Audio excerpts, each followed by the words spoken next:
앞으로 준비한 사진은요, 마이크론 사진입니다. 반도체 풍향계라고 불리는 마이크론이 오늘 새벽 우리 시간으로 실적을 발표했습니다.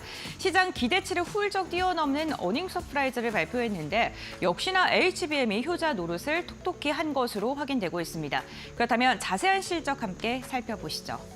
네, 마이크론의 실적 발표가 났는데요. 매출액은 93억 달러로 지난해와 비교했을 때 무려 36%나 상승한 것으로 확인되고 있습니다. 시장 예상치를 크게 웃돈 실적이었고요. 영업이익은 무려 164%가 증가한 24억 달러를 넘어선 것으로 확인되고 있고 EPS 역시나 시장 예상치를 크게 웃도는 EPS를 발표를 했습니다. 여기에 앞으로 분기 실적은 어떻게 될 것이냐 가이던스를 제시했는데 이것 또한 시장 예상치를 크게 웃도는 것을 발표하면서 당분간 HBM을 필두로 해서 반도체 관련 기업들의 산업이 더 계속해서 확산될 것이다라는 것에 힘을 준 것으로 확인되고 있습니다. 마이크론의 매출액과 영업이익 그리고 영업이익률 추이를요 저희가 차트로 좀 정리를 해봤습니다. 보시는 것처럼 23년 1분기를 기점으로 바닥을 찍고 지속적으로 우상향 곡선을 그리고 있는 것으로 확인되고 있습니다. HBM 기반의 D램 수요와 그리고 데이터 센터 매출이 폭발적으로 증가하면서 사상 최대 분기 매출을 이번에 마이크론이 달성을 한 것이고요. 여기에 레거시 D램 재고도 부족하다라고 이야기하면서 가격 인상에 여지를 주는 발언도 했습니다.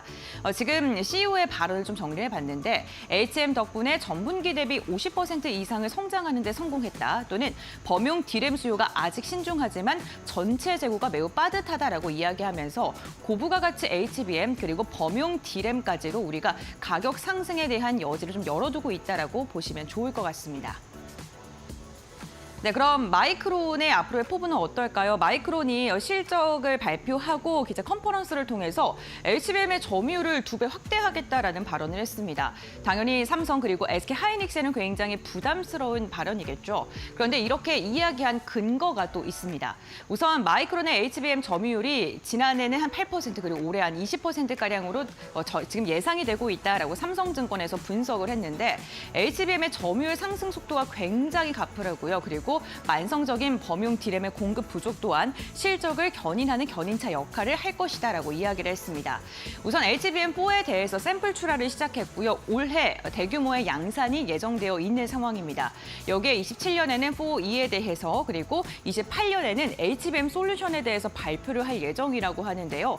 이로 인해서 HBM 매출이 180억에서 내년에는 350억 달러까지 확대할 예정이라고 회사 측은 이야기를 했습니다. 여기에 엔비디아 차세대 메모리 모듈이라고 불리는 소캠에 대해서 또 승인을 받았습니다. 그만큼 현재 기술력을 엔비디아로부터도 인정받고 있다라고 보실 수 있을 것 같은데요.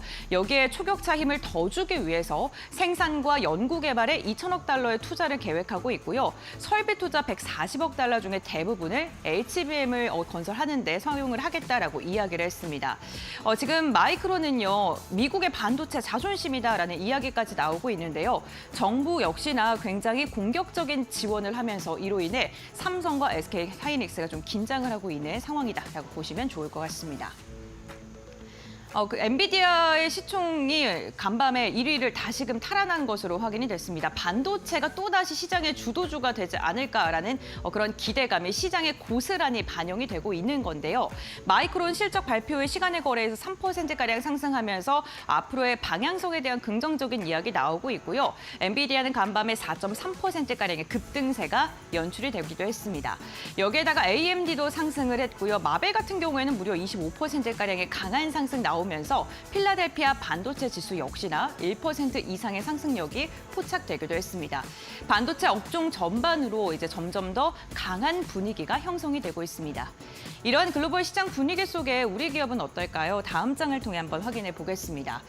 삼성전자, SK 하이닉스 정말 많은 이야기 들으셨을 것 같습니다. 다만 이 두 기업의 좀 분석이 계속해서 엇갈리고 있는데 삼성전자 같은 경우에는 최근 글로벌 전략회의에서 HBM과 파운드리 사업을 다시금 좀 재점검하는 그런 시간을 갖기도 했습니다. 왜냐하면 지금 점유율이 지속적으로 하락하고 있기 때문인데 이 점유율을 되찾기 위해서 계속해서 좀 이야기를 하고 있는 상황이고요.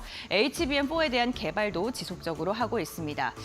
여기서 좀 삼성전자에게 긍정적인 말씀을 드리자면요.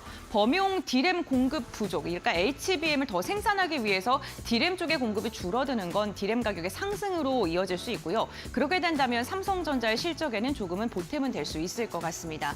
하지만 HBM과 관련돼서 아직 괄목할 만한 성과를 보여주지 않고 있다는 점 부담스럽고요. SK하이닉스 같은 경우에는 HBM의 선도 기업으로 아주 굳건하게 자리를 잡고 있죠. 그리고 추론 시장이 확대되게 됐을 때 수요 역시나 증가할 수 있고 SK하이닉스에 더욱더 주가에 긍정적인 영향을 미칠 수 있다는 이야기가 나오고 있습니다. 그렇다 보니까 오늘 시장이 흔들리는 가운데서도 SK하이닉스는 끊임없는 상승을 하고 있고요. 주가는 어느덧 30만 원 선을 근접해 있는 상황입니다. 그렇다면 SK하이닉스의 주가가 과연 고평가일까 아니면 앞으로 더 상방이 열려 있을까? 증권가에서는 상방이 조금 더 열려 있다라는 것에 더 힘을 주고 있는 상황입니다. HBM의 수요가 지속되고요. 실적 추정치가 계속해서 올라가고 있다는 것이 긍정적인 모멘텀이고요. 단기 밸류가 부담스럽다는 게 부정적인 시각이었습니다. 그런데 단기 밸류가 부담스럽다는 건 어쨌든 간 조정을 겪고 다시금 상승할 수 있다라고 해석을 해볼 수 있을 것 같고요. 증권가에서 이렇게 차트를 좀 봤는데 24년에서 AI 관련된 강한 상승력이 나왔고 25년에는 박스권에서 횡보를 계속하지만 지금 다시금 상승 추세로 돌아섰고 이제는 AI 2라운드가 시작됐기 때문에 30만 원 선 쉽게 돌파할 수 있다라는 분석까지 나오고 있습니다. 다음 장 보시죠. 그런데 이 AI 시장에 좀 변화가 있었습니다. 특징적인 것으로 제가 봤던 건데 추론 시장이 개화를 하면서 엔비디아의 반대 진영에 있는 기업들의 상승률이 오히려 더 좋았다는 것입니다. 지금 한 달간의 AI 칩 업체들의 상대 수익률을 비교를 해봤는데요. 엔비디아가 시총 1위를 차지하고 있는 것은 맞습니다만 AMD가 훨씬 더 많은 상승을 했고요. 그리고 마벨 같은 경우에도 강한 상승력이 나타났습니다. 이 두 기업은 반 엔비디아 진영에 있는 기업으로도 해석을 할 수가 있는데 추론 시장이 개화하게 된다면 이제는 소프트웨어보다는 하드웨어의 중심으로 시장의 성장성이 더 거세질 수가 있고 그러게 된다면 수혜가 기대되는 두 기업으로 해석을 할 수 있을 것 같습니다. 지금 현재 우리나라 시장에서는 엔비디아 연관되어 있는 SK하이닉스를 필두로 엔비디아 관련주들의 상승세가 굉장히 눈에 띄는데 실질적으로 미국 시장의 수익률을 보게 된다면 엔비디아의 반대 진영에 있는 그러한 기업들의 수익률이 더 좋다는 겁니다. 결국에는 세 가지로 좀 압축할 수 있을 것 같은데요.